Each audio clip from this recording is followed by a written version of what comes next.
Number 1. Takahiro Shiraishi. In August 2017, a young woman's brother noticed something alarming. His sister had been active on Twitter, posting troubling messages about not wanting to live anymore. Then suddenly, her account went silent. When he checked her last online activity, he found something that made his blood run cold. She'd been chatting with someone who offered to help people end their lives. The brother did what anyone would do. He went to the police. What they discovered next would shock an entire nation. Takahiro Shiraishi seemed unremarkable on the surface. Born in 1990, he grew up in Zama, a quiet residential city southwest of Tokyo. By all accounts, he was an average student, neither exceptional nor troubled. After finishing school, he worked a series of temporary jobs, the kind of employment that's become increasingly common in modern Japan. He moved from one position to another, never quite settling into anything permanent. To neighbors, he was just another young man living in an apartment building, someone you might pass in the hallway without a second thought. But behind closed doors, Shiraishi was living an entirely different life. He'd discovered something disturbing about social media. It connected vulnerable people in their darkest moments. On Twitter, countless users posted about depression, hopelessness, thoughts of ending their lives. Most were crying out for help, even if they didn't realize it. Shiraishi saw opportunity. He created accounts specifically to target these individuals, positioning himself as someone who understood their pain, someone who could help them find peace. His messages were careful, sympathetic, non-judgmental. He told potential victims he'd been where they were. He offered to help them die. And crucially, he offered to die alongside them. It was this final promise that convinced people to trust him. Between August and October 2017, 9 people, 8 women and 1 man, ranging from 15 to 26 years old, traveled to meet Shiraishi at his apartment in Zama. Each one believed they'd found someone who finally understood them. Each one thought they were meeting a compassionate stranger who would end their suffering. Instead, they walked into apartment 203 at the Akigasi Heights building and never walked out again. Shiraishi's method was brutal and efficient. He attacked his victims shortly after they arrived, often while they were still getting settled. There was no suicide pact. There never had been. After killing them, he dismembered their bodies in his bathroom and stored the remains in coolers and toolboxes throughout his small apartment. He kept their belongings, phones, identification, personal items, hidden away. When police arrived at Shiraishi's apartment on October 30th, 2017, following the lead from the missing woman's brother, they were unprepared for what they'd find. The smell was overwhelming. Inside the modest 2-bedroom unit, investigators discovered the remains of 9 different people. Shiraishi was arrested at the scene. He didn't run. He didn't fight. He simply admitted to everything. The investigation revealed a pattern of calculated predation.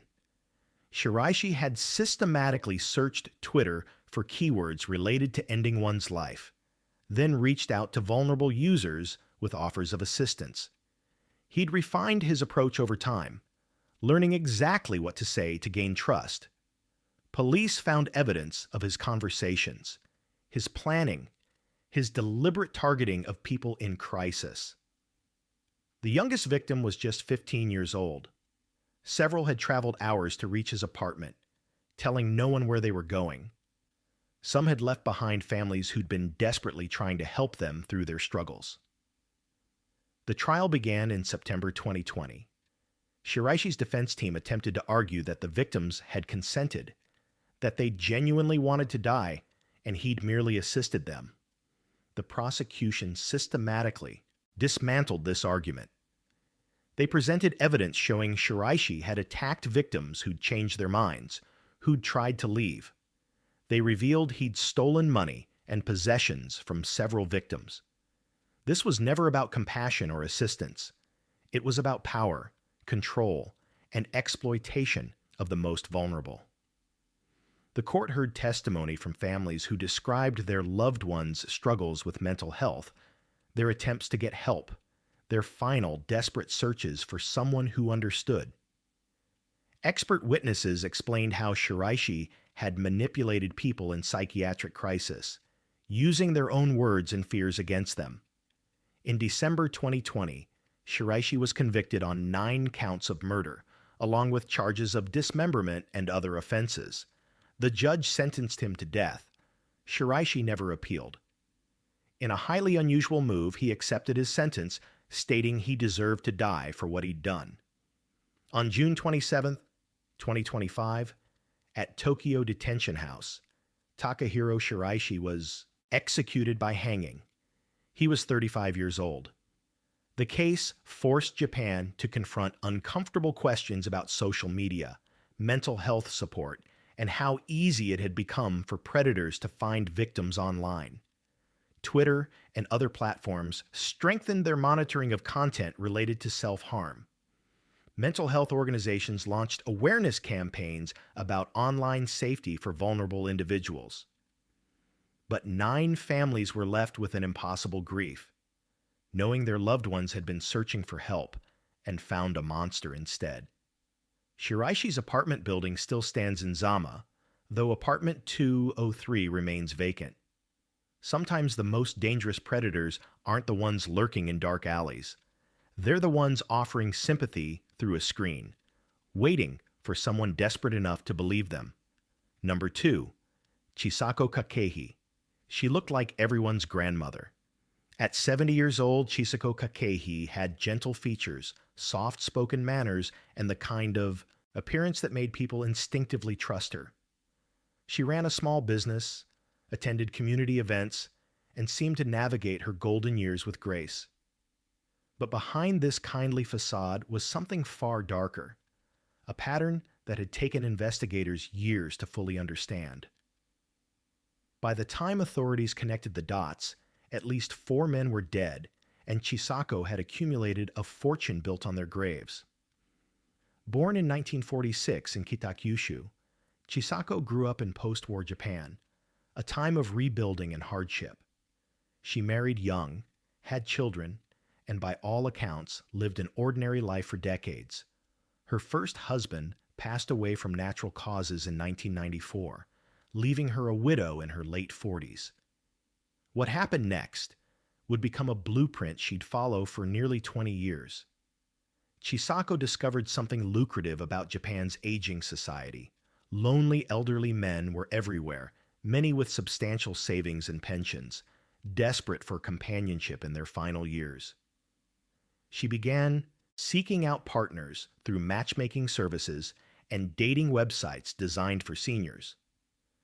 Chisako presented herself as financially stable, independent, and looking for genuine connection. She was charming during courtship, attentive and caring. Men found her delightful company. Several proposed marriage within months of meeting her. Between 2007 and 2013, Chisako married 4 different men and maintained relationships with several others. On the surface, she seemed like a widow who'd found love again and again. But there was a disturbing pattern emerging. Her partners kept dying. The deaths appeared unremarkable at first. These were elderly men after all, and sudden cardiac events or strokes weren't unusual at their age. Chisako would call emergency services, distraught and weeping. She'd explain that her husband had collapsed suddenly, stopped breathing, seemed fine just moments before. Doctors would note the victims' ages and existing health conditions. Death certificates were signed, funerals were held, and Chisako would collect life insurance payouts, pension benefits, and inheritance money. Then, after an appropriate mourning period, she'd return to the dating websites. Her method was chillingly simple: cyanide poisoning. She'd obtained the deadly chemical through various sources, sometimes claiming she needed it for pest control or industrial purposes. Cyanide acts fast, causing symptoms that can mimic heart attacks or strokes, confusion, difficulty breathing, loss of consciousness, cardiac arrest. In elderly victims with existing health issues, medical examiners might not look deeper. Chisako would slip the poison into food or drinks, wait for the inevitable collapse, then play the role of devastated wife perfectly. She attended funerals with genuine-seeming tears, accepted condolences graciously, and told friends how much she'd miss her departed husband. But in 2013, something changed. Chisako's boyfriend at the time, a 75-year-old retired company employee, collapsed suddenly after having a meal with her. Unlike previous victims, he survived, barely. He was rushed to the hospital in critical condition, and doctors, puzzled by his symptoms, ran extensive tests. They found cyanide in his system. When he recovered enough to speak, he told police something chilling. Chisako had given him supplements and tea shortly before he fell ill. He'd noticed a strange bitter taste. This single survivor opened the door to everything else. Police began investigating Chisako's history and discovered an alarming pattern. Between 2007 and 2013, 7 men connected to her had died suddenly. 4 were husbands, 3 were partners or boyfriends. All had been relatively healthy before meeting her. All had named her as a beneficiary in insurance policies or wills. Together, they'd left her approximately 1 billion yen, roughly $9 million. Investigators exhumed bodies and found cyanide in the remains of multiple victims. Chisako was arrested in November 2014 and charged with 3 counts of murder and 1 count of attempted murder. As the investigation continued, prosecutors eventually charged her with killing 4 men: her 4th husband Isao Kakehi, her boyfriend Masanori Honda, and 2 other partners. The evidence was overwhelming. Financial records showed she'd systematically depleted her victims' bank accounts before their deaths. Witnesses reported seeing her purchase industrial chemicals. Her internet search history revealed queries about cyanide poisoning symptoms and detection methods. The trial began in 2017 and revealed the full scope of Chisako's crimes. Prosecutors painted a picture of a calculating predator who'd spent years perfecting her method. She deliberately targeted elderly men with assets, rushed them into marriage or financial entanglement, then eliminated them once she'd secured access to their money. The defense attempted to argue that the deaths were coincidental, that elderly men simply die sometimes. But the cyanide evidence was irrefutable. Expert witnesses explained how the chemical worked, how it would cause exactly the symptoms each victim had displayed. Family members of the deceased testified about how healthy their loved ones had been, how excited they'd been about their new relationships with Chisako, how quickly everything had changed. In November 2017, Chisako Kakehi was found guilty on all counts. The judge described her crimes as extremely malicious and cruel, noting she'd exploited the victim's loneliness and trust for financial gain. She was sentenced to death. Chisako appealed, as most condemned prisoners do in Japan, but in 2021, the Supreme Court upheld her death sentence. The ruling was final. Now in her late 70s, Chisako remains on death row in a Japanese detention facility, one of only a handful of women awaiting execution in the country. She's never shown remorse for her crimes.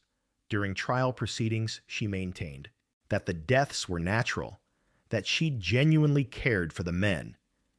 Even when confronted with forensic evidence, she offered no apologies to the family she devastated. The case became known as the Black Widow murders, drawing comparisons to similar cases worldwide. But what made Chisako's crimes particularly unsettling was the sheer duration.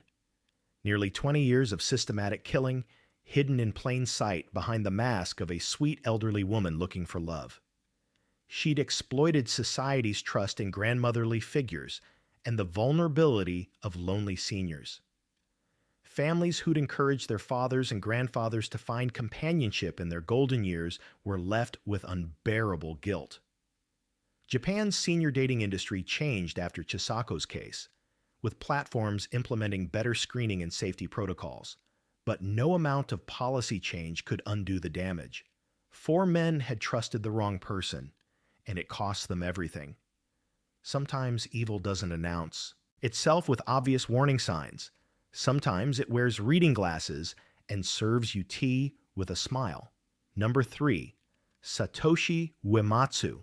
On the night of July 26, 2016, a former employee walked into the Tsukui Yamayuri Care Facility in Sagamihara, just outside Tokyo. He knew the building's layout perfectly. Every hallway, every room, every exit. He'd worked there for years. The overnight staff recognized him immediately, but before they could ask why he'd returned in the middle of the night, he pulled out restraints and began tying them up. What happened over the next hour would become the deadliest mass murder in modern Japanese history, and the motive behind it would disturb the nation even more than the violence itself. Satoshi Uematsu was born in 1990 and grew up in Sagamihara. By all accounts, he had a normal childhood, played sports, did reasonably well in school, had friends. After graduating, he pursued education studies and eventually found work at Tsukui Yamayuri-en, a residential care home for people with intellectual and developmental disabilities. The facility housed approximately 150 residents who needed round-the-clock care and support. For years, Uematsu seemed like a dedicated employee. He helped with daily activities, assisted residents with meals and personal care, and appeared to genuinely enjoy the work. But something was changing inside him. Around 2015, colleagues began noticing shifts in his behavior and comments. Uematsu started making unsettling statements about the residents, questioning their quality of life, suggesting that people with severe disabilities were burdens on society. At first, coworkers thought he was just venting frustration. Care work is demanding, and burnout is common. But his comments became increasingly extreme. He talked about eugenics, about eliminating people he deemed unable to contribute to society.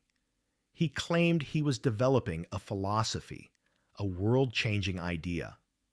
Friends and colleagues grew concerned, but no one imagined how far his thinking had gone. In February 2016, Uematsu did something that should have been a massive warning sign. He delivered a letter to the Speaker of Japan's House of Representatives outlining a detailed plan to eliminate people with disabilities. The letter was chilling in its specificity.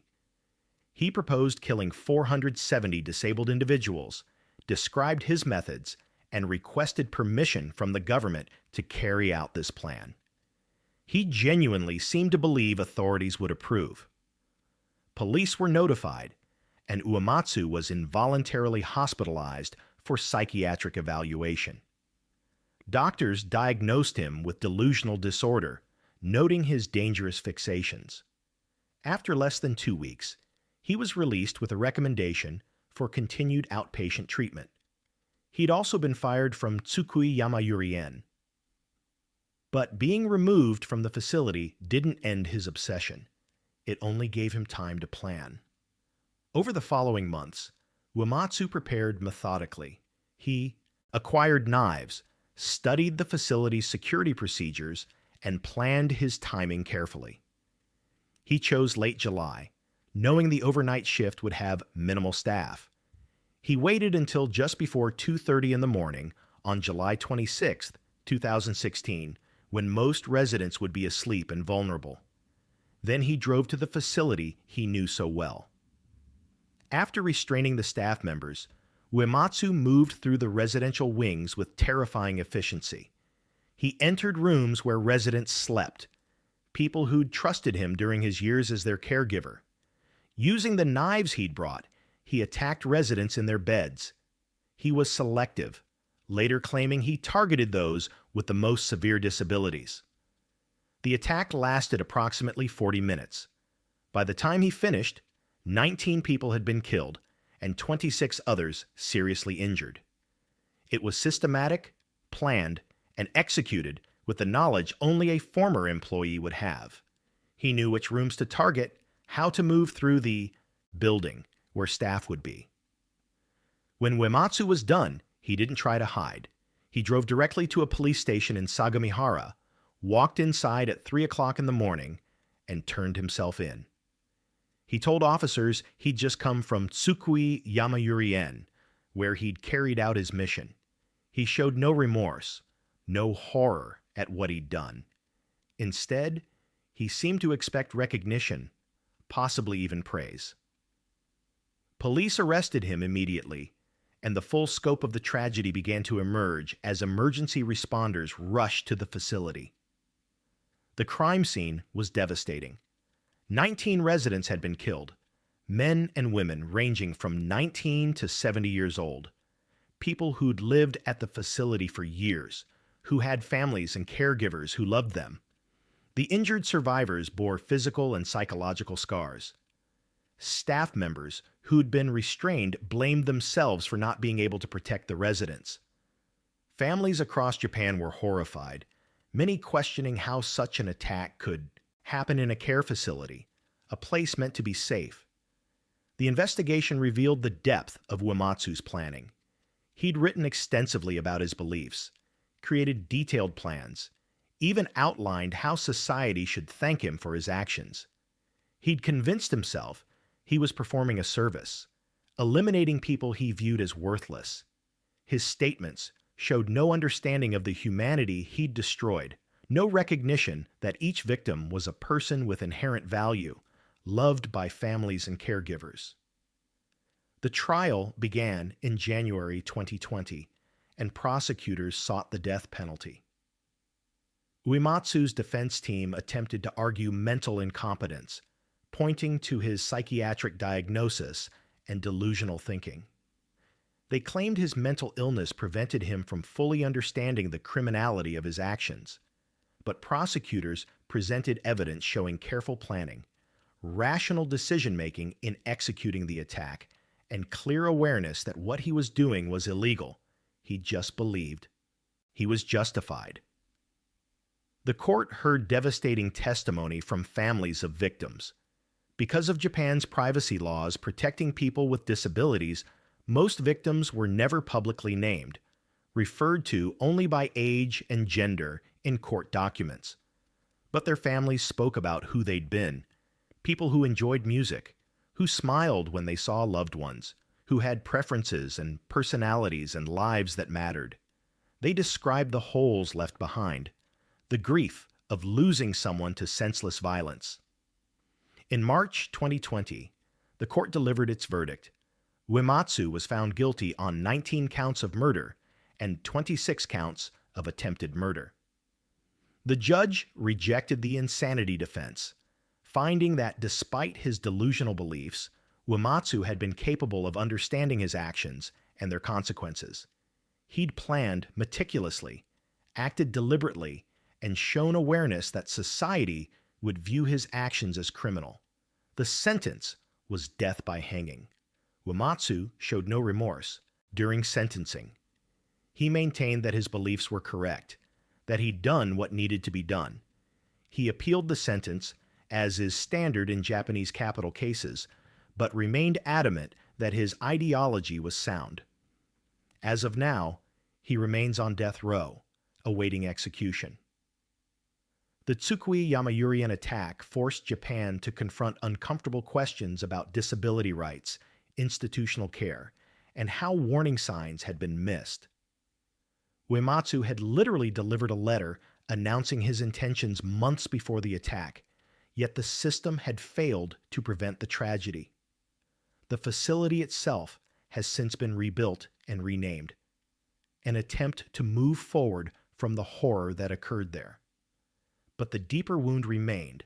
A young man had convinced himself that certain lives weren't worth living, and he'd acted on that belief with devastating consequences. 19 people who'd needed protection and care were murdered by someone who'd once been trusted to provide it. The families left behind didn't just lose loved ones. They lost them to an ideology that denied their very humanity. Sometimes the most terrifying violence comes not from random chaos, but from someone who's convinced themselves that murder is righteous. Number 4. Kanai Kijima. In August 2009, a man's body was discovered in his apartment in Chiba Prefecture. The scene looked like a tragic suicide. Charcoal briquettes had been burned indoors, filling the small space with carbon monoxide.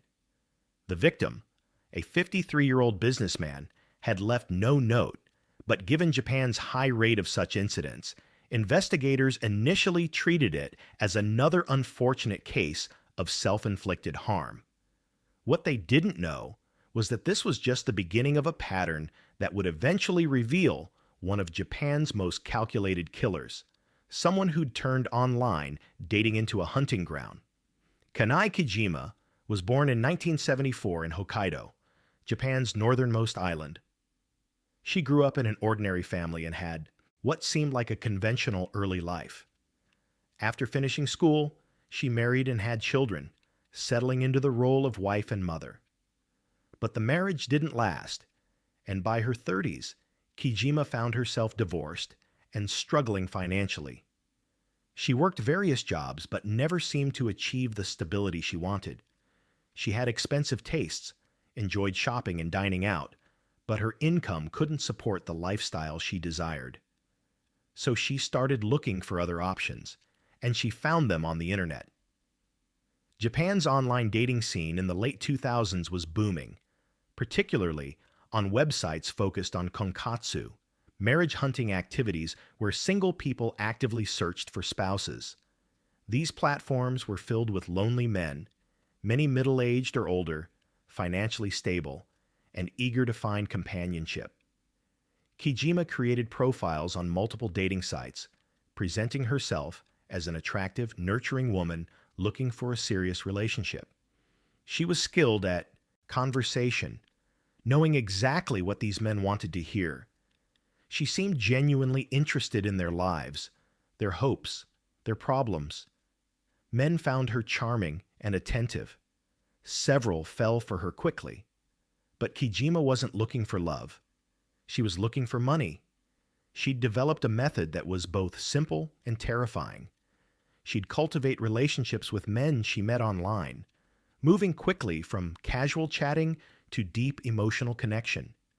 She'd discuss marriage, shared futures, building a life together. Then she'd maneuver the conversation toward finances, sometimes claiming she had debts that needed paying, sometimes suggesting joint investments, sometimes simply borrowing money with promises to repay. Once a man had given her substantial amounts of money or taken out insurance policies naming her as beneficiary, she'd suggest a romantic overnight stay at his apartment. That's when things would turn deadly. Between 2009 and 2012, at least 3 men who'd been romantically involved with Kijima died under suspiciously similar circumstances. Each death was initially ruled as suicide by carbon monoxide poisoning from burning charcoal briquettes, a method unfortunately common in Japan. But there were concerning details that didn't quite fit. In each case, the victim had recently become financially entangled with Kijima. In each case, there was evidence of sleeping medication in the victim's system. In each case, Kijima had been present shortly before the death or had been in contact with the victim that day. The first victim was the 53-year-old businessman in Chiba. He'd met Kijima on a dating website just months before his death in August 2009. He'd taken out a life insurance policy, naming her as beneficiary shortly before he died. The second victim, a 41-year-old office worker, was found dead in his apartment in February 2011. He'd also met Kijima online and had lent her significant amounts of money. The third victim, a 57-year-old man, died in November 2012 under nearly identical circumstances. Each death looked like suicide on the surface, but the pattern was impossible to ignore. Investigators began connecting the cases. They noticed that Kijima had been involved with all three men, that she'd received money from each of them, and that the deaths followed an eerily similar script. When they looked deeper into her background, they discovered she'd been involved with several other men who'd suffered suspicious incidents or deaths. The evidence suggested a chilling scenario. Kijima would drug her victims with sleeping pills, wait until they were unconscious, then set up the charcoal briquettes to create carbon monoxide poisoning. She'd leave before the effects became fatal, creating distance between herself and the crime scene. The victims would never wake up, and the scene would look like suicide. Kijima was arrested in October 2012 and charged with 3 counts of murder. As police investigated, the scope of her deception became clear. She'd maintained relationships with multiple men simultaneously, juggling conversations and dates while systematically extracting money from each of them. She'd researched methods of undetectable killing, understood how carbon monoxide poisoning presented, and knew that sedatives would be metabolized and difficult to detect in routine toxicology screens. She'd chosen a method that exploited Japan's tragic familiarity with charcoal burning incidents, knowing that investigators might not look too closely at what appeared to be another case of self-inflicted harm. The trial revealed devastating details about the victims' final days. Each man had believed he'd found genuine connection with Kijima. They'd introduced her to friends, discussed marriage plans, imagined futures together. One victim's family described how happy he'd seemed, how he'd told them he'd finally found someone special after years of loneliness. Another victim had sold possessions to lend Kijima money, believing he was helping the woman he loved through a temporary hardship. They'd trusted her completely, never suspecting that their new girlfriend was planning their deaths. Prosecutors presented evidence showing Kijima's financial desperation and systematic targeting of vulnerable men. She'd accumulated millions of yen in debt, money she'd spent on luxury goods, entertainment, and maintaining the lifestyle she projected to attract wealthy partners. The insurance payouts and borrowed money from her victims had temporarily solved her financial problems, but the solution always required another victim. Expert witnesses testified about the effects of the sleeping medications found in the victims' systems, explaining how they would have rendered the men unconscious and unable to save themselves once the carbon monoxide began filling their apartments. The defense attempted to argue that the deaths were genuine suicides, that the men had been depressed, and that Kijima's presence in their lives was coincidental. But the evidence was overwhelming. Investigators had found traces of sleeping medication in Kijima's possession, receipts for charcoal briquettes purchased near the times of death, and digital evidence showing her researching methods and symptoms. They'd also discovered she'd immediately attempted to claim insurance money and collect debts from the victims' estates after their deaths, showing no grief or shock at the supposed suicides. In April 2012, Kanai Kijima was convicted of murdering 3 men. The court found that she deliberately planned and executed each killing for financial gain, exploiting the victim's loneliness and trust. She was sentenced to death. The case was appealed multiple times, with Kijima's legal team arguing various technical points and challenging evidence. But in 2017, the Supreme Court of Japan issued its final ruling, upholding the death sentence. There would be no more appeals. Kijima remains on death row in a Japanese detention facility, one of the few women awaiting execution in the country. She's never admitted guilt or shown remorse for her crimes. During trial proceedings, she maintained that the men had taken their own lives, that she genuinely cared for them.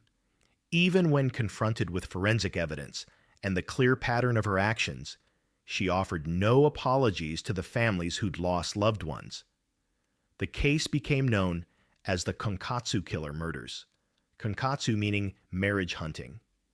It exposed the dark side of Japan's online dating culture and the vulnerability of people seeking connection through digital platforms. Dating websites implemented stricter safety protocols and warnings, though nothing could truly protect against someone as calculated as Kijima. She'd understood exactly how to exploit human loneliness, how to make desperate people believe she was their answer.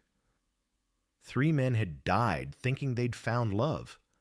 Their families were left with impossible questions. How had they not seen the danger? Why hadn't their loved ones confided their financial troubles? What signs had been missed? The survivors Kijima had dated but not killed lived with the knowledge that they'd been close to becoming victims themselves, that some random factor had saved them where others had died. Sometimes the most dangerous predators don't lurk in dark places. They smile from dating profiles, send affectionate messages, and talk about building futures together. Kanai Kijima had weaponized intimacy itself, turning what should have been connection into a death trap. And somewhere in a detention cell, she waits for the execution that will finally close the chapter on one of Japan's most cold-blooded killing sprees. Number 5. Miyuki Ueda. In November 2009, emergency responders rushed to an apartment in Tottori Prefecture after a frantic call reported a man in medical distress. When they arrived, they found a 37-year-old businessman, unconscious, barely breathing, with charcoal briquettes still smoldering in the small room. Standing nearby, seemingly distraught, was his girlfriend, a former hostess named Miyuki Ueda. She explained tearfully that they'd been together when he suddenly became ill, that she'd tried to help but didn't know what was happening. The man died shortly after reaching the hospital. The cause of death was listed as carbon monoxide poisoning, and at first glance, it looked like a tragic accident, or perhaps an intended suicide.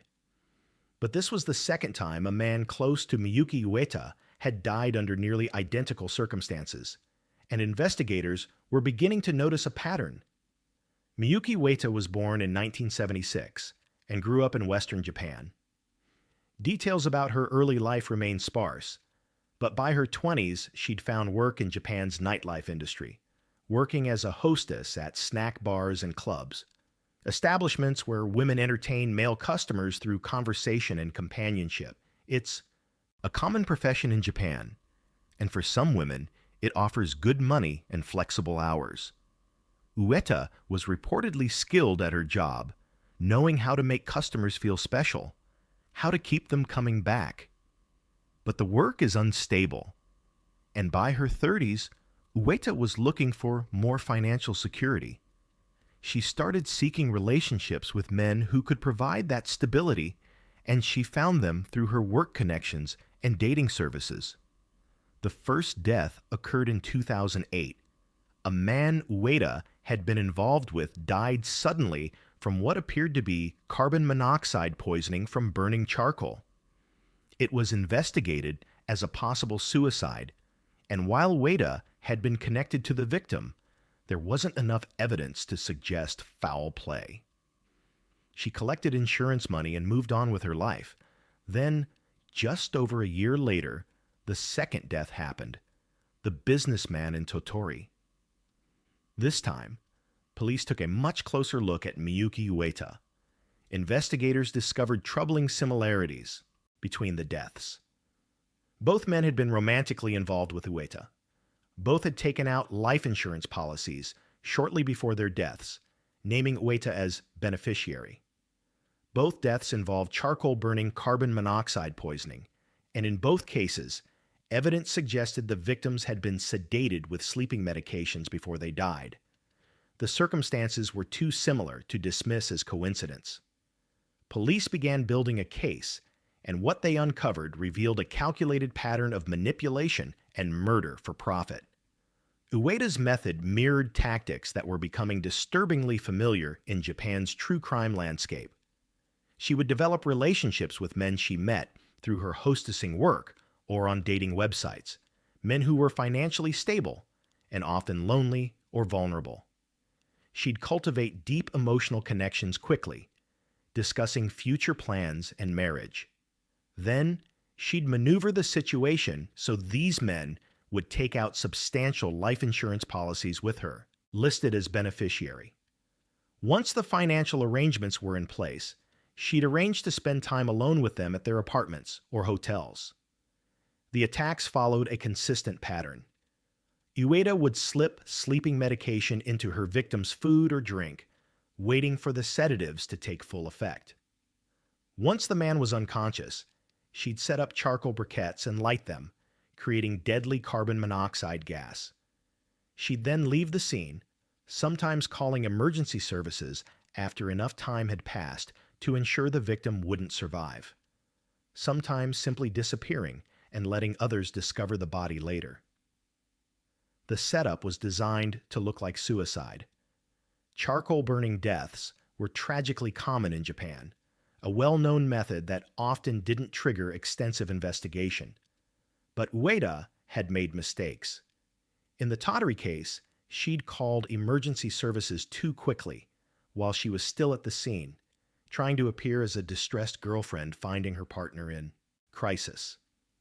This put her directly at the location when responders arrived, creating questions about why she hadn't smelled the carbon monoxide earlier or noticed the briquettes. Forensic analysis found traces of sleeping medication in the victim's system, medication he hadn't been prescribed. Financial records showed Ueda had been struggling with debt and had pressured the victim to increase his insurance coverage shortly before his death. Police arrested Miyuki Ueda in 2009 and charged her with 2 counts of murder. As the investigation continued, they uncovered possible connections to other suspicious deaths and incidents involving men Ueda had dated, though evidence for additional charges proved difficult to establish definitively. The case against her for the 2 confirmed victims, however, was strong. Investigators had financial records, insurance documents, toxicology reports showing sedatives, and evidence that Ueda had purchased charcoal briquettes near the times of death. The trial painted a portrait of a woman driven by financial desperation and greed. Prosecutors argued that Ueda had systematically targeted vulnerable men, manipulated them into providing financial security through insurance policies, then eliminated them to collect the payouts. She'd shown no genuine affection for any of her victims. They were simply resources to be exploited. The prosecution presented testimony from friends and family members of the deceased, people who described how happy the victims had seemed in their relationships with Ueda, how excited they'd been about their futures together, how they'd never suspected anything was wrong until it was too late. Expert witnesses explained how the combination of sedatives and carbon monoxide would have worked. The sleeping medication ensured victims couldn't wake up or fight back as the deadly gas filled the room. They would have slipped from sedated sleep into unconsciousness and then death, never knowing what was happening to them. It was a method designed to be both undetectable and undramatic, creating death scenes that looked peaceful and self-inflicted rather than violent and criminal. Ueda's defense team attempted to argue that the deaths were genuine suicides or accidents, that their client's presence was coincidental. They suggested the victims had been depressed or had accidentally created dangerous situations with the charcoal briquettes. But the evidence of premeditation was too strong. The insurance policies, the sedatives, the pattern across multiple victims, Ueda's immediate attempts to collect insurance money. The court wasn't convinced by the defense's arguments. In 2012, Miyuki Ueda was convicted of murdering 2 men for insurance money. The judge described her crimes as calculated and heartless, noting that she'd exploited the victim's trust and affection purely for financial gain. She was sentenced to death. Like most condemned prisoners in Japan, Ueda appealed her sentence, and the case moved through the appellate courts over several years. In 2017, the Supreme Court issued its final ruling, upholding the death penalty. The legal process was complete. But Miyuki Ueda would never face execution.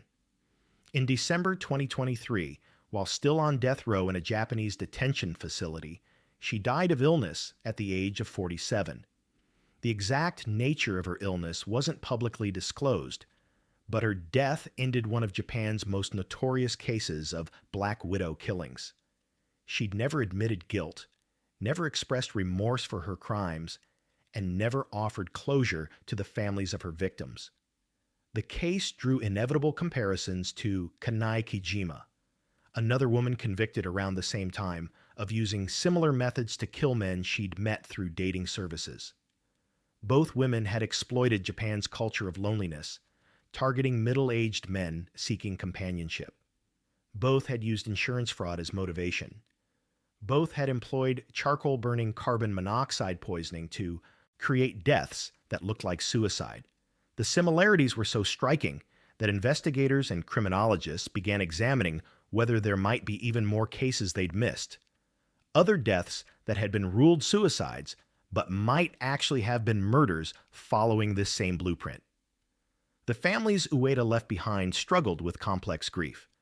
Their loved ones had died believing they'd found happiness, never knowing they were being used.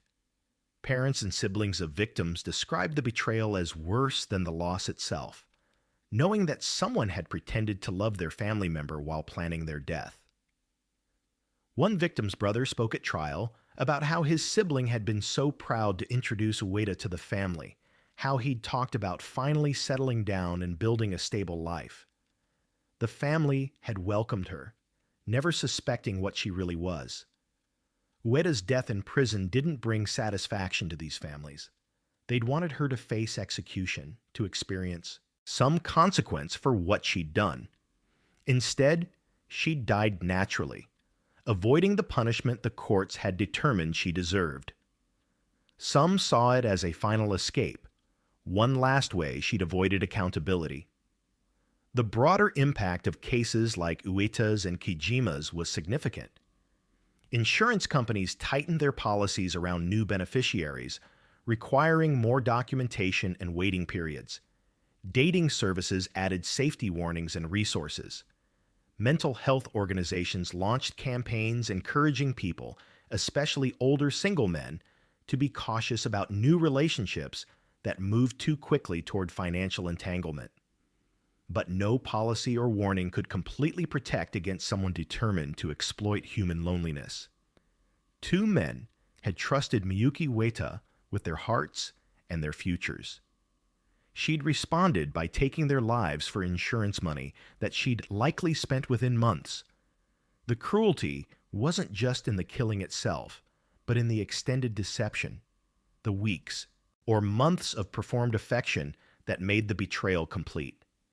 And now she's gone, taking whatever remorse or explanation she might have offered to her grave, leaving behind only questions and grief for those who survived. Number 6. Mieko Sumida. In October 2011, police in Amagasaki, a city in Hyogo Prefecture, began investigating what they thought was a routine missing persons case. A woman had disappeared and her relatives were concerned. But as investigators started interviewing family members and associates, they heard something that made them deeply uneasy. People spoke in hushed tones about a woman named Mieko Sumida who seemed to control entire families through fear and manipulation.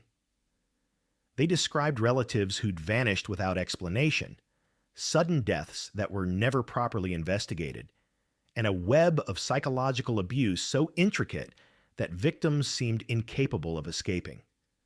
What police uncovered would become one of Japan's most disturbing criminal cases, not because of spectacular violence, but because of the insidious, methodical way Mieko Sumida had turned ordinary people into accomplices in their own destruction. Mieko Sumida was born in 1961 and grew up in the Kansai region of Japan. Little is publicly known about her early life, but by her 30s, she'd married into the Sumida family and settled in Amagasaki. She wasn't physically imposing, By all accounts, she was an average-looking, middle-aged woman, but she possessed something far more dangerous than physical strength: an intuitive understanding of psychological manipulation and an absolute lack of empathy. She could identify vulnerable people, isolate them, and gradually transform them into tools for her own purposes. Her method was both simple and terrifyingly effective. Sumida would target people who were already struggling, those with family problems, financial difficulties, or low self-esteem. She'd initially present herself as helpful, offering support and guidance. She'd shower them with attention, making them feel valued and understood. But gradually, the relationship would shift. She'd begin criticizing them, pointing out their flaws and failures. She'd convince them they were worthless, that no one else would ever care about them, that they were lucky she tolerated their presence. Then she'd isolate them from other support systems, friends, family members, anyone who might challenge her narrative. Once someone was fully under her psychological control, Sumida would put them to work. She'd force them to take out loans in their names, which she'd collect and spend. She'd arrange marriages between people under her control specifically to access their combined resources. She'd orchestrate elaborate financial schemes involving insurance policies and inheritance. And when people became liabilities, when they'd exhausted their financial usefulness or threatened to escape her control, they would disappear. Between approximately 2003 and 2011, at least 8 people connected to Mieko Sumida died or vanished under suspicious circumstances. The victims included her own relatives, people who'd married into her extended network, and individuals she'd recruited into her sphere of control. Some deaths were reported as accidents or suicides. Others were never officially reported at all. People simply disappeared, and those who might have questioned their absence were too terrified of Sumida to speak up. The deaths followed patterns that investigators would later recognize as orchestrated. In some cases, Sumida would command her controlled victims to physically harm or kill other victims. She'd convince people so thoroughly of their own worthlessness and her absolute authority that they'd follow even these horrific orders. In other cases, she'd arrange situations where victims would die from neglect or abuse, denying them food or medical care, subjecting them to sustained physical violence, creating conditions where death became inevitable. One of the most chilling aspects of Sumida's operation was how she'd turned family members against each other. She'd convince a husband to abuse his wife, or children to participate in harming their parents.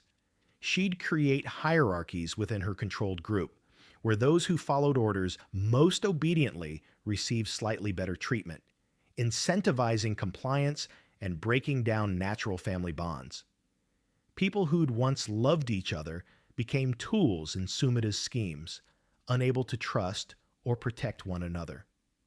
The case began unraveling in late 2011 when one victim's relatives persisted in questioning her disappearance. As police investigated, they encountered witnesses who were clearly terrified, people who'd give partial information, then recant, who'd show signs of severe psychological trauma. Slowly, investigators pieced together the scope of what Sumida had created: an entire network of controlled individuals spanning multiple households, bound together by fear, debt, and psychological manipulation.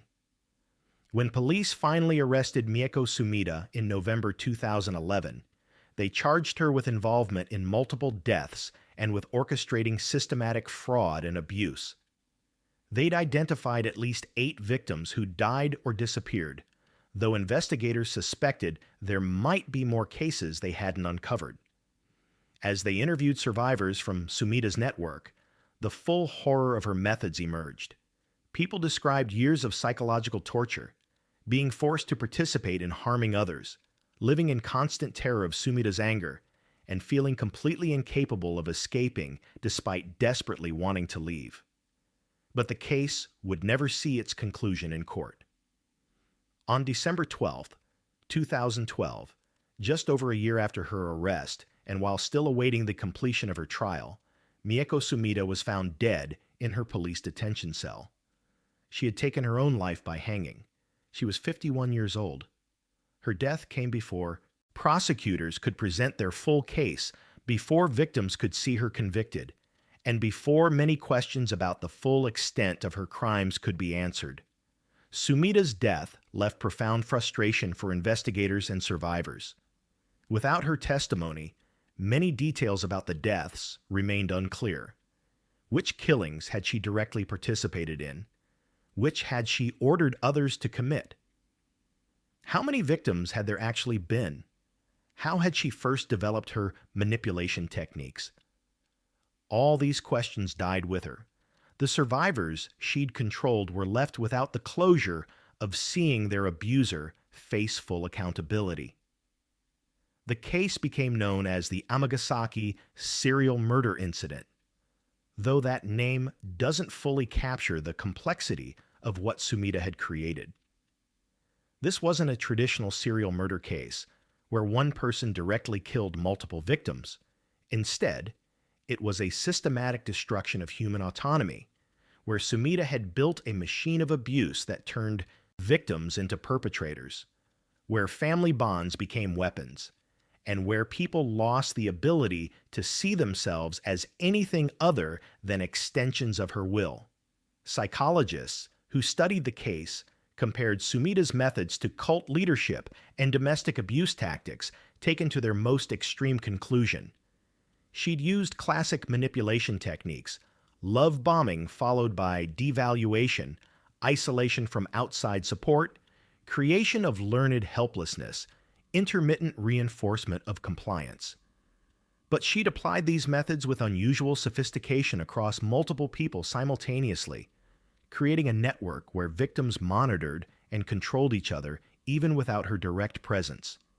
The survivors faced enormous challenges after Sumida's death. Many struggled with guilt over actions they'd been coerced into committing.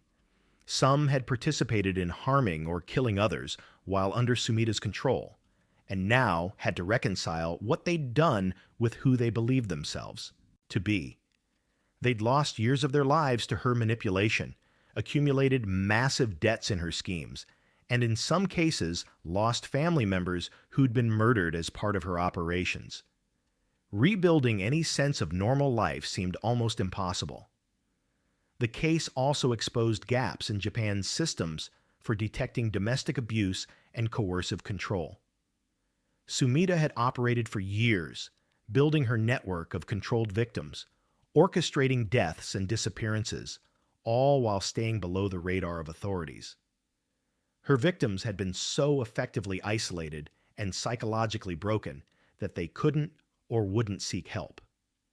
Neighbors and extended family members who noticed something wrong often dismissed it as internal family matters, reluctant to interfere.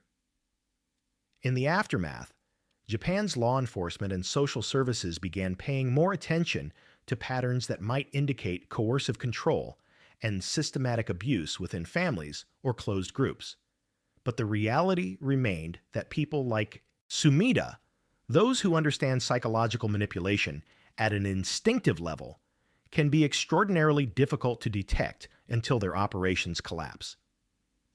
8 people lost their lives in Mieko Sumida's web of abuse and control, and numerous others lost years of their lives and their sense of self. Unlike cases of explosive violence or passion-driven crimes, Sumida's murders were slow and methodical, built on the systematic destruction of human will. She'd proven that you don't need weapons or physical strength to be one of Japan's most prolific killers. Sometimes all you need is an understanding of human psychology and an absolute absence of conscience. Her death by her own hand denied victims their day in court. But in a way, it was fitting. Even in her final act, Mieko Sumida maintained control, choosing her own ending rather than facing the judgment of those she'd destroyed. The families left behind didn't get justice in the traditional sense, but they got something: perhaps more important, freedom from the person who'd held them captive, not with locks and chains, but with words and fear. Number 7. Hayato Imai. In November 2014, an 87-year-old woman fell from the fourth-floor balcony of a nursing home in Kawasaki, just south of Tokyo. She died from her injuries, and staff at the Esamil Kawasaki facility were devastated. The elderly woman had required significant care due to dementia and mobility issues, and the assumption was that she'd somehow wandered outside and tragically fallen. It was treated as a terrible accident, the kind of incident that haunts care facilities despite their best safety precautions. But this wasn't an accident at all. Over the next month, 2 more elderly residents would fall from balconies at the same facility, and investigators would discover that someone entrusted with protecting these vulnerable people had instead been murdering them. Hayato Imai was born in 1991 and grew up in Kanagawa Prefecture. He'd pursued nursing studies and by his early 20s had found employment at Esamil Kawasaki, a care facility specializing in elderly residents with dementia and significant medical needs. On paper, Imai seemed like an appropriate hire, young, trained, and entering a field desperately short of workers. Japan's aging population meant nursing homes were constantly understaffed, and facilities often had little choice but to hire anyone with basic qualifications. Imai started working night shifts when staffing was thinnest and residents were most vulnerable. Colleagues initially found Imai to be a quiet, unremarkable worker. He showed up for his shifts, completed his assigned tasks, and didn't cause obvious problems. But nursing home work is demanding and emotionally draining. Caregivers deal with residents who may be confused, aggressive, or completely dependent for basic needs. It requires patience, compassion, and genuine respect for the dignity of elderly people. Hayato Imai possessed none of these qualities. Instead, he viewed the residents under his care with contempt, seeing them as burdens rather than human beings deserving protection. The first death in November 2014 drew sympathy, but not suspicion.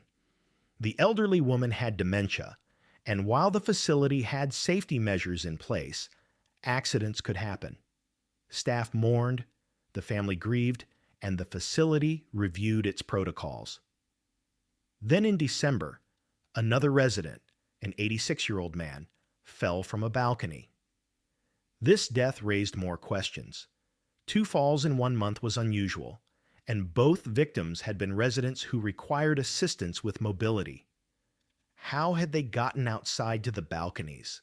Why hadn't staff noticed them missing? But there were no clear answers, and again, the deaths were treated as tragic accidents rather than crimes. Later that same month, a 3rd resident fell. This 86-year-old woman also had limited mobility and should not have been able to reach a balcony, unassisted. This time, the facility's management knew something was deeply wrong. 3 deaths by falling in 2 months defied any reasonable explanation based on accident or coincidence.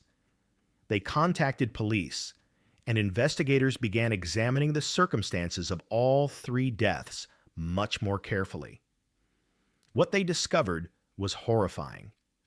Security camera footage and interviews with staff members revealed that Hayato Imai had been working the night shift during each incident. Witnesses reported seeing him interact with the victims shortly before their deaths. As investigators dug deeper, they found evidence that Imai had deliberately targeted residents with advanced dementia, people who couldn't clearly communicate, who might not remember or be able to describe what happened to them, and whose deaths might be more easily dismissed as accidents. The investigation revealed Imai's method. During quiet night shifts, when other staff were occupied with different residents or administrative tasks, he would approach his chosen victim. He'd lift or force these frail, often bedridden residents out of their rooms and onto balconies. Then, he'd physically throw them over the railing. The victims were unable to resist. Their age, physical condition, and cognitive impairment made them completely vulnerable. They fell 4 stories to the ground below, dying from the impact. Imai would then return to his duties as if nothing had happened, waiting for someone else to discover the body. Police arrested Hayato Imai in February 2015 and charged him with 3 counts of murder. As the investigation continued, disturbing details about his mindset emerged. Imai showed no remorse for what he'd done. When questioned, he made statements suggesting he viewed elderly residents with dementia as worthless, as people whose lives had no value. He seemed annoyed by the work they required, frustrated by their needs and limitations. The murders weren't crimes of passion or momentary rage. They were calculated eliminations of people Imai had decided were better off dead. The case sent shockwaves through Japan's elder care industry. How had someone with such attitudes been hired to care for vulnerable people? Why had his behavior not raised red flags earlier? Investigators looking into Imai's background found that he'd shown warning signs before the murders. Complaints from colleagues about his rough handling of residents, reports of him making inappropriate comments, instances of neglect. But these concerns had never escalated to formal action. The facility was understaffed and overworked, and minor complaints about a young employee had been overlooked in the struggle to maintain basic operations. The trial began in 2017, and prosecutors sought the death penalty for Imai's crimes. They presented evidence showing premeditation and clear intent to kill. Imai had chosen his victims deliberately, targeting those least able to defend themselves or raise alarms. He'd exploited his position of trust and authority, using his access to commit murders that he'd hoped would be mistaken for accidents. The prosecution argued that these were among the most vulnerable victims imaginable, elderly people with dementia, completely dependent on caregivers for their safety and well-being. The defense attempted to argue that Imai had been under severe stress from his demanding job, that he'd experienced burnout and mental health issues that impaired his judgment. They portrayed the nursing home environment as chaotic and understaffed, suggesting these conditions had contributed to his actions. But prosecutors countered that millions of nursing home workers face the same challenges without murdering the people in their care. Stress and burnout didn't excuse throwing helpless elderly people off balconies. Victim impact statements from families were heartbreaking. They described their loved ones, people who'd lived long lives, raised families, contributed to their communities, and deserved to spend their final years in safety and dignity. Instead, they'd been murdered by someone hired to protect them. The families hadn't just lost their elderly relatives. They'd lost them to someone who'd viewed their existence as an inconvenience worth eliminating. In March 2018, Hayato Imai was convicted on all 3 counts of murder. The court found that he'd acted with clear premeditation and malicious intent, that he'd exploited his position of trust to target completely defenseless victims, and that his crimes warranted the harshest possible punishment. He was sentenced to death by hanging.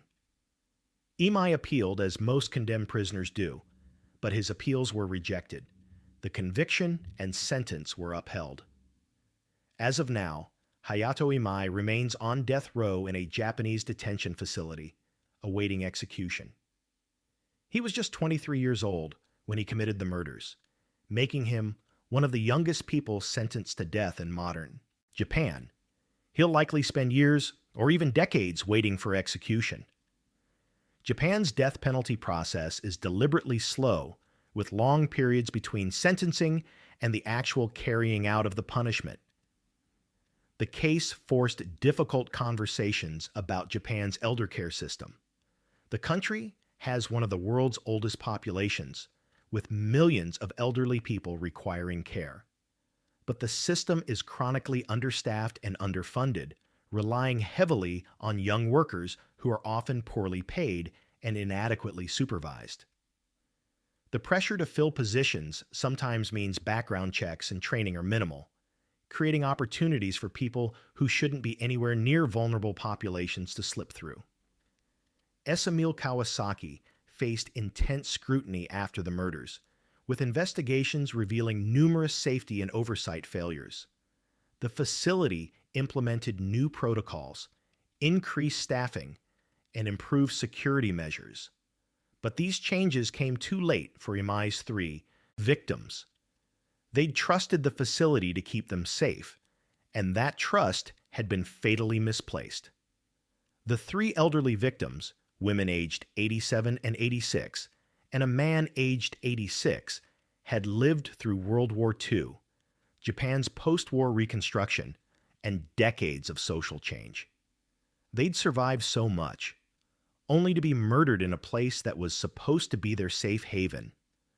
Their deaths weren't quick accidents or natural endings to long lives. They were violent, terrifying experiences where someone they should have been able to trust instead lifted them up and threw them to their deaths. Hayato Imai had been given a responsibility to care for people who couldn't care for themselves. Instead, he'd decided their lives didn't matter, that his convenience was more important than their existence. 3 people died because they had the misfortune of being vulnerable in the presence of someone without conscience or compassion. And now Imai waits in a cell, knowing that someday, without warning, as is Japan's practice, guards will come to carry out the sentence for what he did to 3 people whose only crime was growing old. Number 8. Ayumi Kuboki. In September 2016, the Oguchi Hospital in Yokohama began noticing a disturbing pattern. Elderly patients on the 4th floor terminal care ward were dying unexpectedly, and the deaths seemed to cluster around specific time periods. These were fragile patients, many in their 80s and 90s with serious medical conditions, so deaths weren't unusual. But the frequency and the circumstances raised concerns among medical staff. Some patients who'd been stable suddenly deteriorated without clear medical explanation. Others showed unusual symptoms before dying. By late September, hospital administrators knew something was terribly wrong, and they contacted the authorities. What investigators uncovered would reveal that someone wearing a nurse's uniform had been systematically poisoning the patients she was supposed to protect. Ayumi Kuboki was born in 1981 and grew up in the Kanagawa Prefecture area. She'd pursued nursing training and by her 30s had built a career in healthcare, working at various facilities before joining Oguchi Hospital. She was employed on the terminal care ward, a unit dedicated to elderly patients with advanced illnesses who required intensive support. These were people in the final stages of life, many with dementia, organ failure, or cancer. They needed compassion, pain management, and dignity in their remaining time.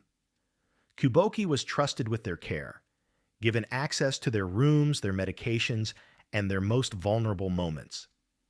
To colleagues, Kuboki seemed competent and professional.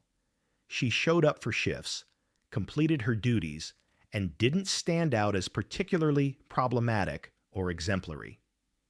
In the busy, often chaotic environment of a hospital ward, she was just another nurse doing her job. But behind this ordinary exterior, something dark was happening. Kuboki had access to medical supplies throughout the hospital, including disinfectants and cleaning solutions. Among these was a surfactant disinfectant containing benzalkonium chloride, a compound that's safe when used properly for cleaning surfaces, but potentially deadly when introduced into the human body. Between July and September 2016, patients on Kuboki's ward began dying under suspicious circumstances. The victims were elderly, ranging from their late 70s to their 90s, and all had serious underlying health conditions. When an 88-year-old patient died in July, It was initially attributed to their terminal illness. The same assumption was made in August, when another patient passed away.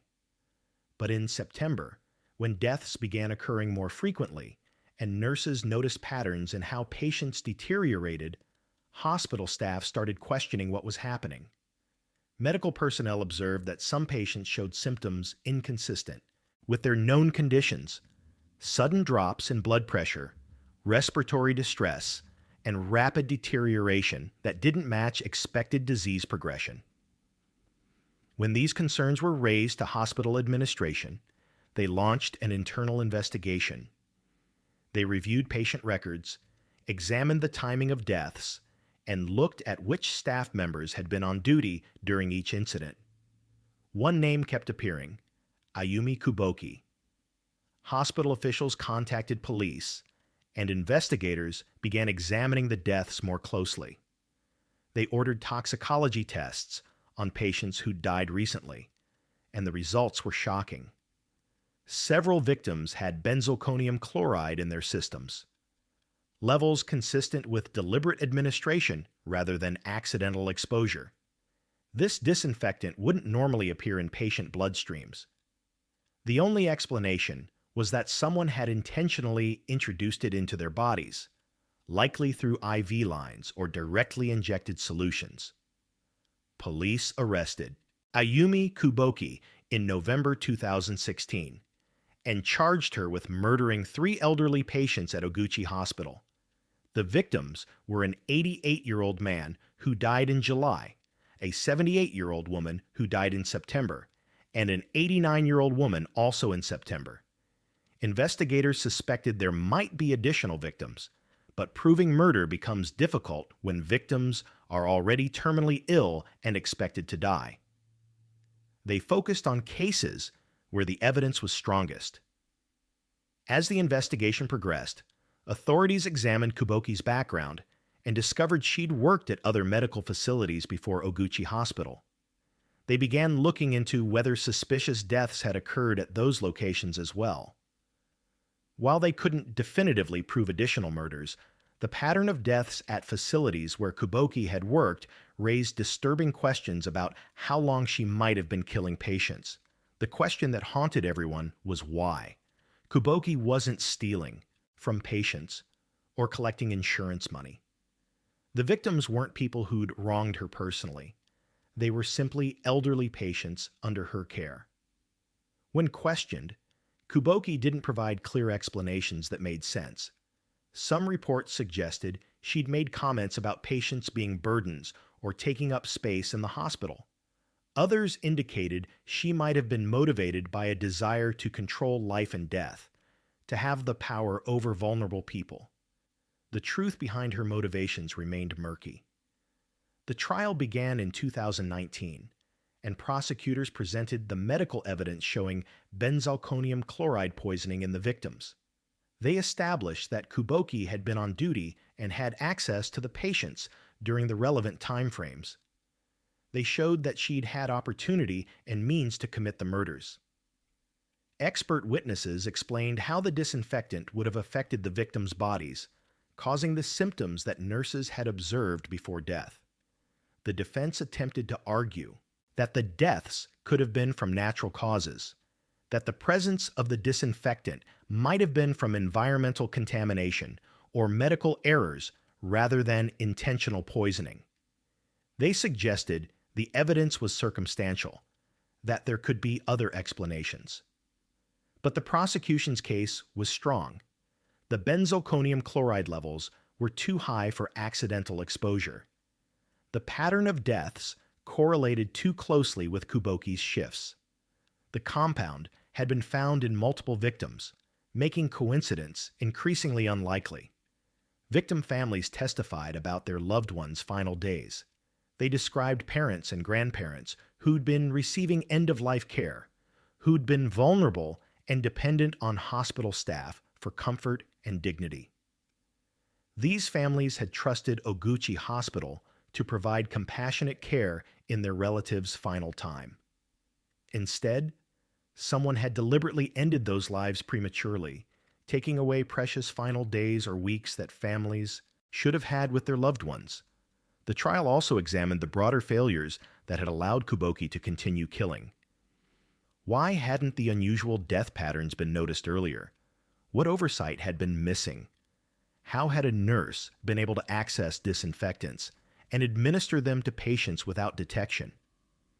The answers revealed systemic issues in hospital monitoring and safety protocols, particularly on terminal care wards where deaths were expected and might not trigger automatic investigation. In March 2021, Ayumi Kuboki was convicted of murdering 3 elderly patients. However, unlike some other cases on this list, she was not sentenced to death. Instead, the court imposed a sentence of life imprisonment. The decision likely reflected several factors: the difficulty of proving premeditation in each case, the victim's terminal conditions, which complicated questions about harm caused, and possibly the court's assessment of her culpability and dangerousness compared to other murderers.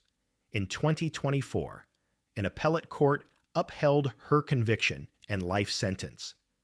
The ruling was final. Kuboki is currently serving her life sentence in a Japanese prison. She'll spend the rest of her life behind bars, with no possibility of parole under Japan's life imprisonment system. She never showed remorse for her crimes or provided satisfactory explanations for why she'd killed vulnerable patients who'd done nothing to harm her. The case highlighted the particular vulnerability of elderly terminal care patients and the absolute trust society places in medical professionals. Nurses have access to patients at their weakest moments, control over medications and treatments, and opportunities to harm that would be impossible for outsiders. When that trust is betrayed, the damage extends beyond the immediate victims. Families of other patients who died at Oguchi Hospital during Kuboki's employment were left wondering if their loved ones had also been victims, facing uncertainty that could never be fully resolved. Oguchi Hospital implemented extensive new protocols after the murders: increased monitoring of patient deaths, stricter controls on medical supplies, better oversight of nursing staff, and improved systems for identifying unusual patterns.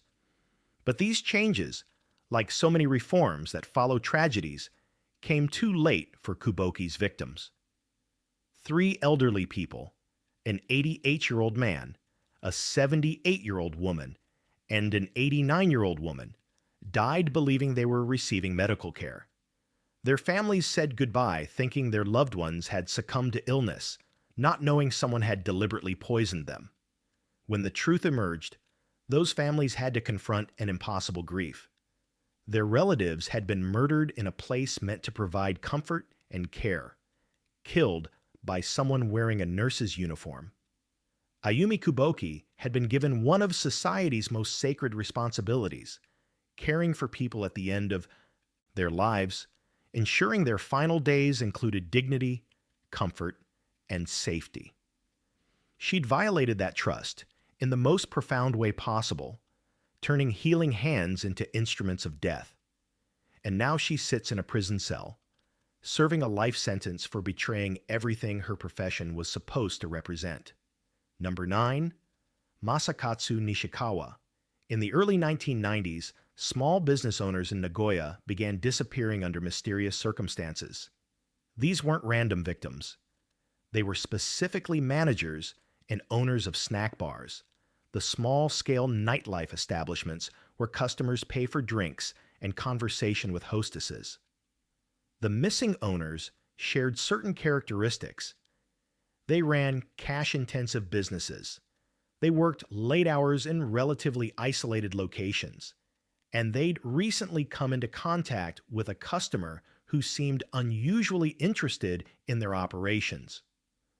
By the time police connected the cases, 4 people were dead, and the man responsible had vanished into Japan's underworld. Masakatsu Nishikawa was born in 1962 in Osaka. Details about his early life are sparse, but by his late 20s, he'd drifted into petty crime and developed a gambling addiction that would drive his later actions. He had debts, limited legitimate employment prospects, and an increasing willingness to do whatever was necessary to get money. Rather than targeting random victims, Nishikawa developed a specific method. He'd identify snack bar owners who appeared successful, visit their establishments as a customer to learn their routines and financial situations, then rob and kill them. The murders began in 1991.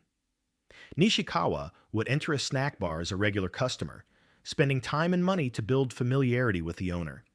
He'd observe when they closed, how they handled cash, whether they had security measures, who else might be around late at night. Once he'd gathered enough information, he'd return at closing time or wait until the owner was alone. Then he'd attack, robbing them of the day's cash receipts before killing them to eliminate witnesses. The bodies were sometimes discovered quickly, other times not found for days, depending on the location and the victim's regular habits. Between 1991 and 1994, Nishikawa murdered 4 snack bar managers in the Nagoya area. The victims were small business owners, people working hard in a competitive industry, often operating on thin margins despite the cash that passed through their establishments.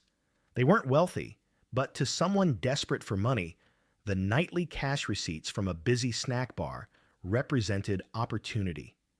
None of the victims knew their friendly customer was actually surveilling them for robbery and murder. The killings were brutal and direct. Nishikawa used violence to overpower his victims, taking their money and then ensuring they couldn't identify him to police.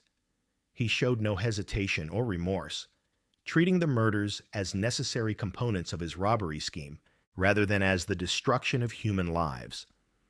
After each killing, he'd disappear with whatever cash he'd stolen, using it to pay debts or feed his gambling habit until the money ran out and he needed to find another victim.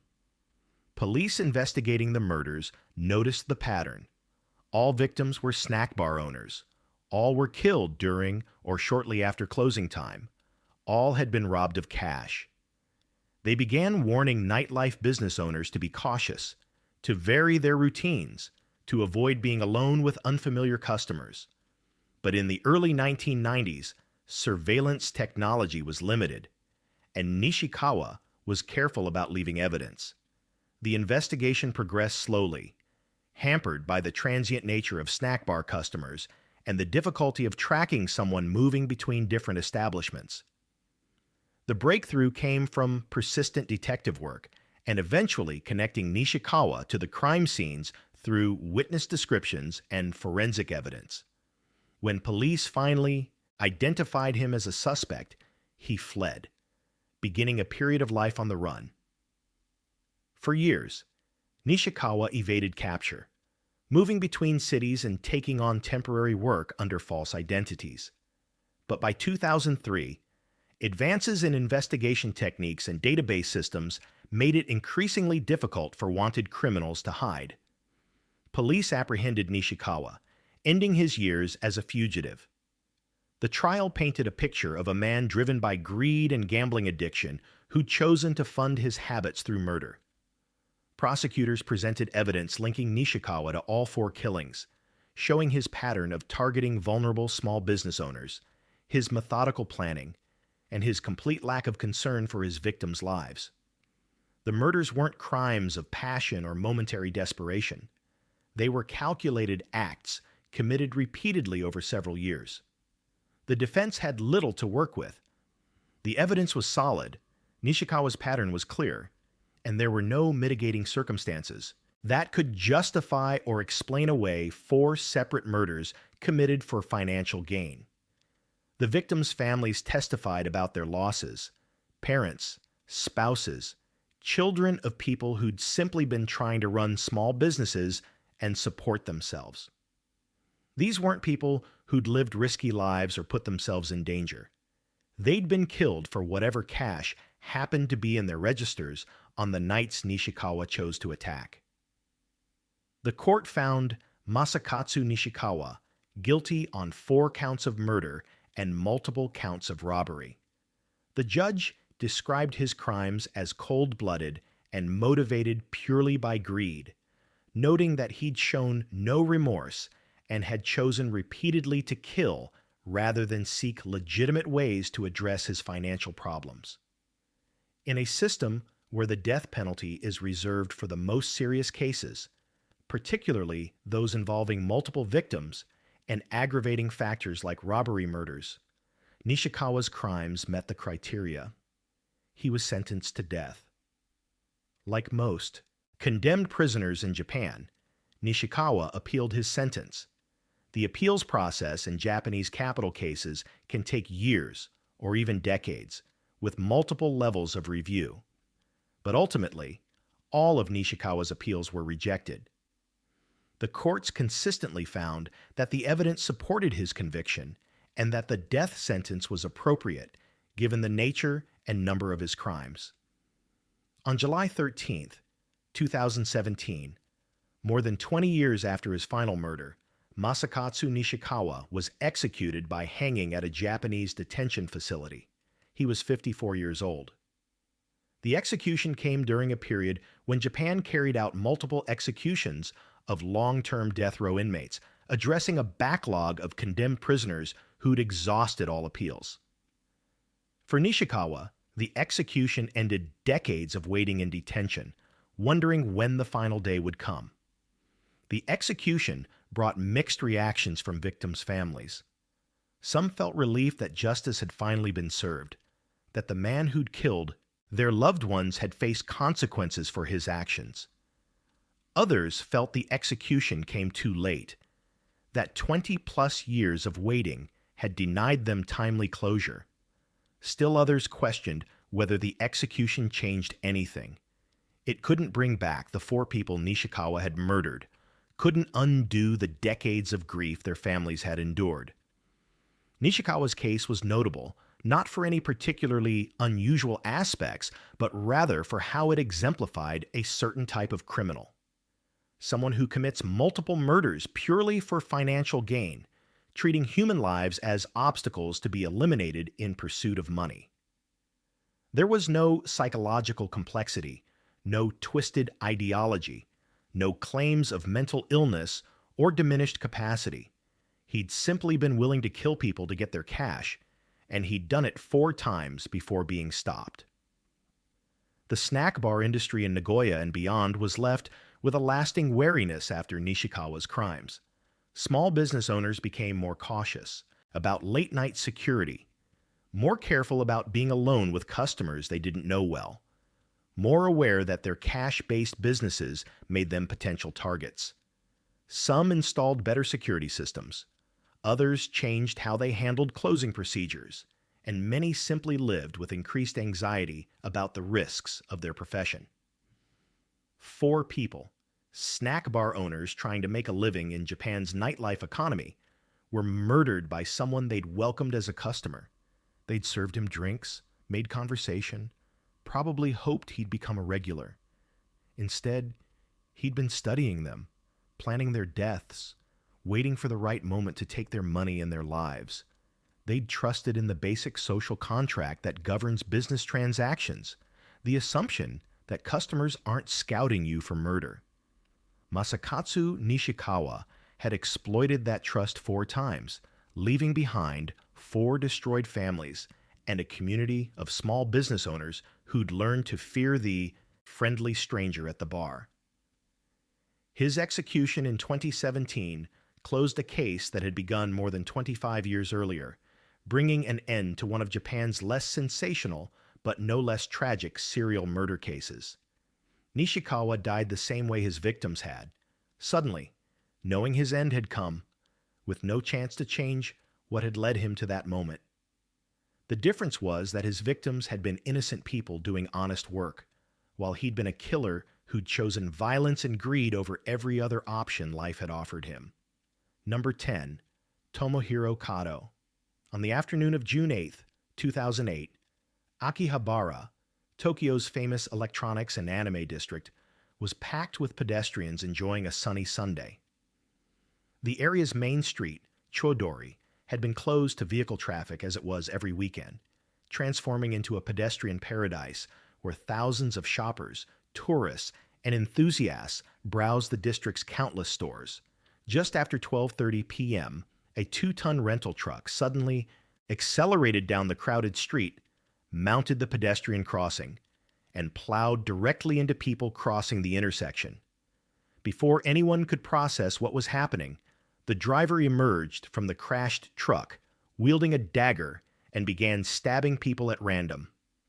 In less than 10 minutes, 7 people were dead and 10 others seriously injured. It was one of modern Japan's most shocking acts of public violence, and it would change how the nation thought about random mass attacks. Tomohiro Kato was born in 1982 in Aomori Prefecture in northern Japan. His childhood was marked by academic pressure and a controlling home environment. His mother, by various accounts, was intensely focused on her children's educational achievement, creating a household atmosphere of constant stress and high expectations. Kato was a capable student, but the pressure took a psychological toll. He attended a prestigious high school, but failed to gain admission to the university his family expected, a disappointment that seemed to mark the beginning of his downward spiral. After high school, Kato drifted through temporary jobs and struggled to find direction. He worked in automotive factories and other manual labor positions, jobs that were perfectly respectable but didn't match the professional career path his family had envisioned. He became increasingly isolated, spending time online in internet forums and chat rooms. He developed an interest in Akihabara culture, anime, manga, video games, the kind of hobbies that gave him a sense of belonging to a community, even if only virtually. But his online interactions often turned negative, with Kato posting increasingly bitter and hostile messages. By 2008, Kato was 25 years old, working at an auto parts factory in Shizuoka Prefecture, and spiraling into depression and rage. His online posts became darker, filled with resentment towards society, complaints about his life circumstances, and growing expressions of violent ideation.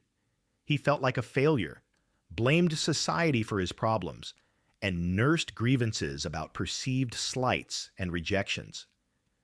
His posts on internet message boards showed someone increasingly detached from reality, someone transforming personal disappointment into murderous rage directed at random strangers. In the weeks before the attack, Kato's online activity became explicitly threatening.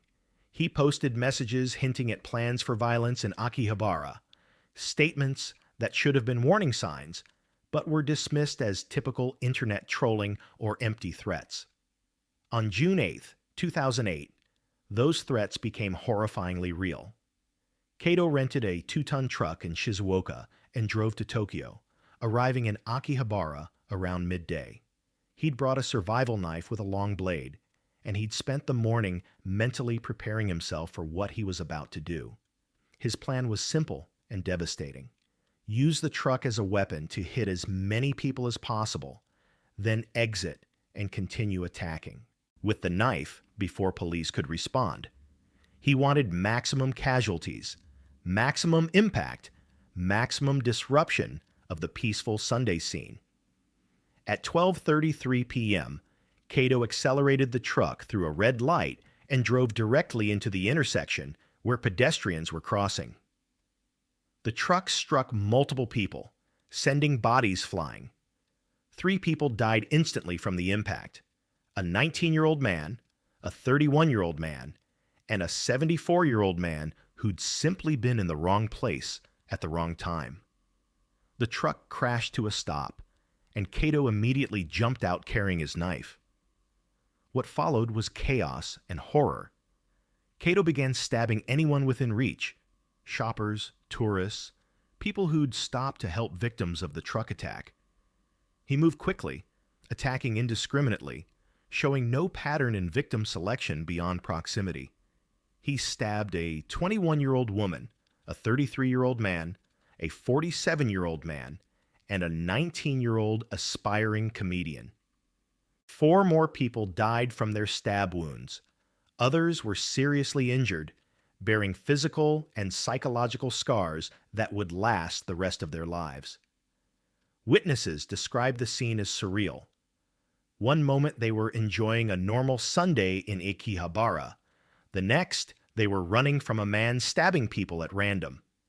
Some people tried to stop Kato, but were driven back by his knife. Others called police, captured video on their phones, or attempted to help the injured. The attack lasted only minutes, but it felt eternal to those present.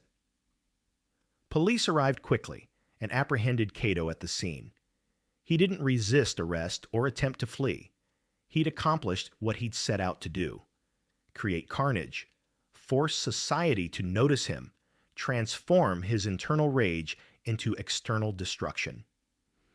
As officers restrained him, Akihabara was left with 7 dead, 10 injured, and thousands traumatized by witnessing or narrowly escaping a random mass killing.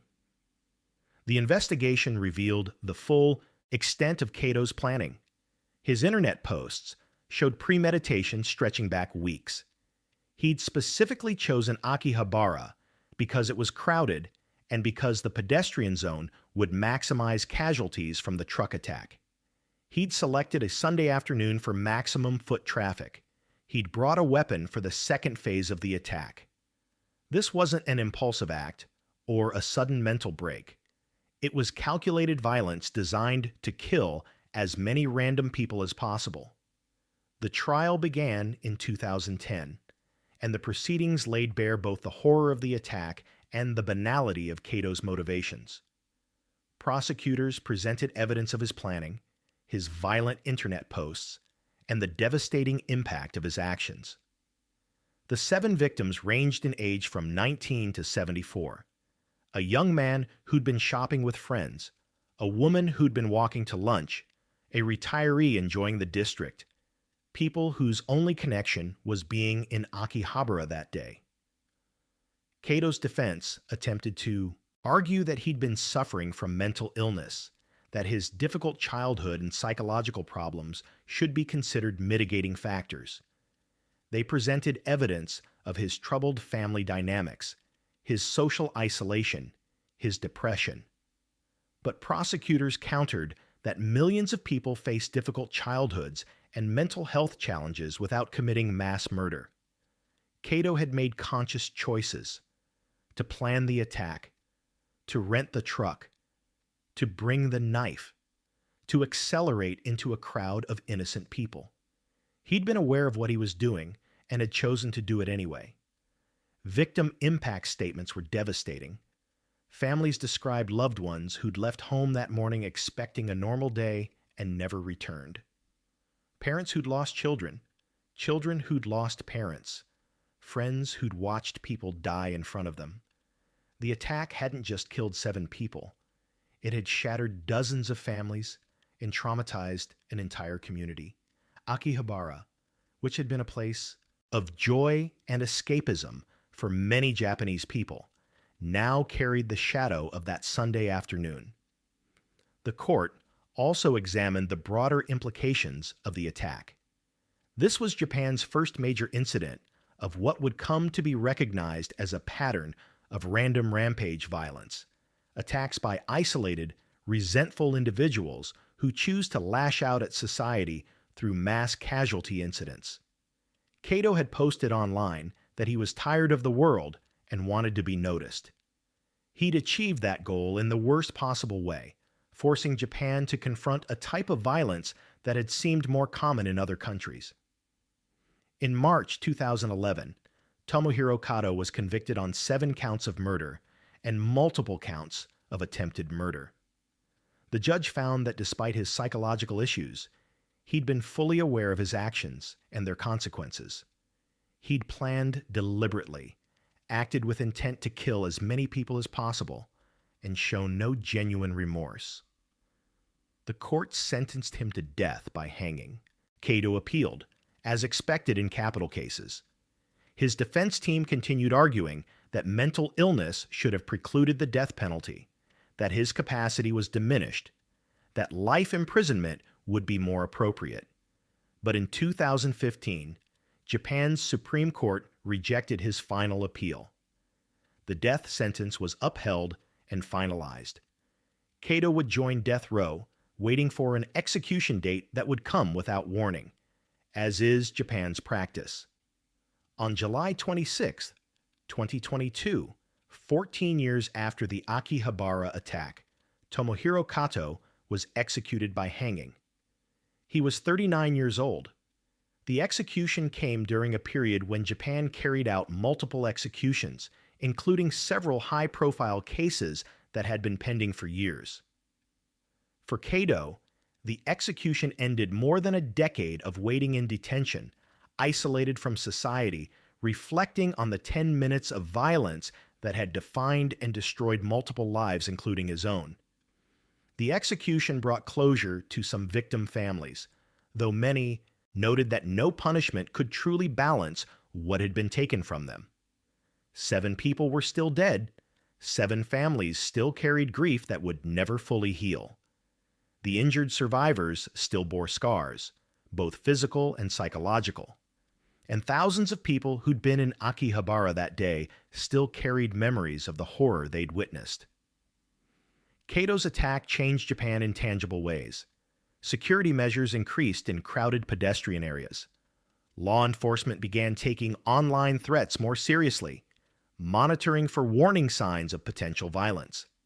The nation grappled with questions about social isolation, mental health support, and how to identify and help people before they turned their rage outward. But these policy discussions and security improvements couldn't undo what happened on June 8, 2008. 7 people died that day in Akihabara. 3 struck by Kato's truck. 4 stabbed with his knife. They were shopping, walking, enjoying a Sunday afternoon in a district dedicated to hobbies and entertainment. They had plans for that evening, for the next week, for their futures. Tomohiro Kato took all of that away because he was angry at a world that hadn't given him what he thought he deserved. He'd wanted to be noticed, to make people pay attention to his grievances. Instead, he became a symbol of senseless violence, remembered only for the lives he destroyed in a moment of narcissistic rage. His execution in 2022 closed one of Japan's most traumatic modern criminal cases. Kato died the same way his victims had, suddenly, with finality, without the chance to take back what had been done. But his victims had been innocent people simply living their lives, while he'd been a killer who'd chosen to turn his personal failures into other people's tragedies. And that distinction made all the difference.